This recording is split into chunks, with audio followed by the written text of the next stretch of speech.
بھائی جان میں درا آدم خیل گیا درے کے بازار میں جہاں یہ بندوقیں بنتی ہیں پستولیں بنتی ہیں. رشین ایک میں آپ کو بتاتا ہوں جو 3-3 لاکھ کی بندوقیں وہاں 12-12 ہزار میں بکری ہوتی ہیں اور اس کا صلاح انہیں کیا دیا جا رہا ہے؟ اریسٹ کر دو اسے, لائسنس نہیں ہے, انتہا پسندی پھیلا رہے. بھئی وہ ٹیلنٹ ہے تمہارے پاکستان کا, اسے لائسنس دو, اسے یوٹیلائز کرو. دنیا امریکہ سے روس سے اسلحہ خرید رہے ہو, تم سے کیوں نہیں خرید رہی؟ ہمارے درے بازار میں جب پھر رہا تھا سر تو وہاں پر مجھے بندہ ملا, ہی ٹولڈ می کہ یار ایک رشین ہے, اس نے کہا میری بندوق کی پستول کی فلانی پن گر گئی ہے, یہ ذرا کر دو گے؟ کہتا ہاں میں کر دوں گا. کہتا ہے اس کے ساتھ جو پاکستانی آیا تھا اس نے 3 بار پوچھا کہ 3 لاکھ دی ہے, کر لیں گے؟ میں کہا جی باجی کر لیں گے. وہ کہ نہیں 3 لاکھ دی ہے, کر لیں. کہتا مجھے غصہ آیا لیکن وہ پٹھان تھا, اس میں مہمان نوازی کا ایلیمنٹ تھا, اس نے کہا میں نے اپنے جذبات کو قابو پایا.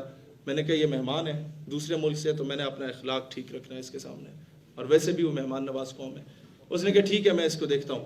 3 دن بعد آیا, ہاں جی پین ہو گئی ہے. کہتا ہے میں نے 2 پسٹلز اس کے سامنے رکھی کہ جو تمہاری اٹھا کے لے جاؤ. کہتا ہے واللہ شہیر صاحب 12,000 کی اٹھا کے لے گیا, 3 لاکھ والی ادھر ہی موجود تھی. یہ ٹیلنٹ ہے ہمارے پاس.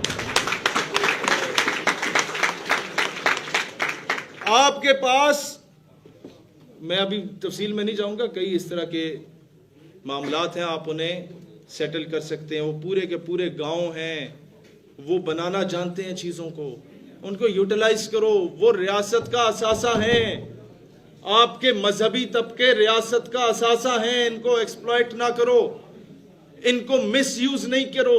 آپ کے ملک کے نوجوان آپ کا قیمتی اثاثہ ہیں, ان کو ٹرک کی بتی کے پیچھے نہ لگاؤ. خان صاحب آپ کے چائنا میں 125 کروڑ لوگ رہتے ہیں, سارے کوئی بے روزگار نہیں پھر رہا, کوئی مانگنے والا نہیں پھر رہا. کیوں؟ گھر میں 5 بندے ہیں, 5 بچے ہیں, تو یہ نہیں کہا جاتا کہ یہ بوجھ بن گئے. موویز نہیں بنتی کہ پال نہیں سکتے تو پیدا کیوں کرتے ہو.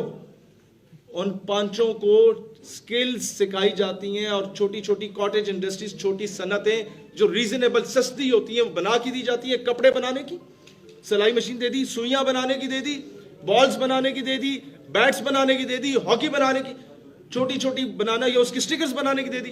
وہ مارکیٹ میں بکتا ہے, اور اگر وہ مارکیٹ میں چیز بکنے سے رہ جاتی ہے تو ریاست خریدتی ہے اور اسے پھر سی پیک کے روٹ پہ مڈل ایسٹ اور سینٹرل ایشین سٹیٹس میں جا کے بیچا جاتا ہے. تو پاکستان میں کس ٹیلنٹ کی کمی ہے؟ لوگوں کے کوالٹی کوئی نہیں دی جاتی ہماری چیزوں کو. پنک سالٹ ہے آپ لوگوں کا, کوڑیوں کے بھاؤ بکتا ہے.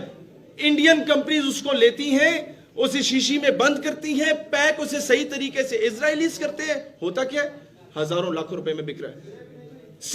میں آپ کو ایک اور بات بتاؤں, ہمارے یہاں پہ ایک لڑکے نے جہاز اڑانا سیکھ لیا, خود سے بنا کے چھوٹا سا, سول ایویشن اٹھا کے لے گی. تمہارے پاس لائسنس ہے؟ اور بھائی اسے انکریج کرو. میری یونیورسٹی کا لڑکا تھا, میں سافٹ ویئر انجینئرنگ کر رہا تھا, he was doing electrical engineering. اس نے ایکسیویٹر کرین بنایا جو ہائیڈرولک تھا, اس نے ایک نیا ماڈل لے کے آیا, اسے 10,000 انعام بھی ایک سینئر آفیسر نے دے دیا, لیکن اس کی ڈگری کمپلیٹ نہیں ہوئی. کیوں؟ تمہیں انگریزی نہیں آتی, تمہیں یہ فارمولے نہیں آتے, سکل ہے ہی نہیں. 90% مارکس آپ کے ہوتے ہیں جناب علی رٹا لگانے کے, اور 10 نمبر کا پریکٹیکل بھی کالیں کروا کے سفارش پہ پاس کروا دیا جاتا ہے. تو بچہ سیکھ کیا رہا ہے؟ پھر کہتے ہیں بے روزگاری ہے. اور بھائی تمہارے پاس سکل ہو, تم دنیا کے کسی نکڑ میں بھی, کسی کونے میں بھی جا کے نوکری کر سکتے ہو. دنیا تمہارے پاس آئے گی تمہیں نوکری دینے, لیکن سکل نہیں دی جا رہی, پریکٹیکل ایجوکیشن نہیں دی جا رہی. ہم لوگ غلام پیدا کر رہے ہیں. آج تک ہم لوگوں نے کسی سکلڈ آدمی کو مین سٹریم میں نہیں لے کے آئے.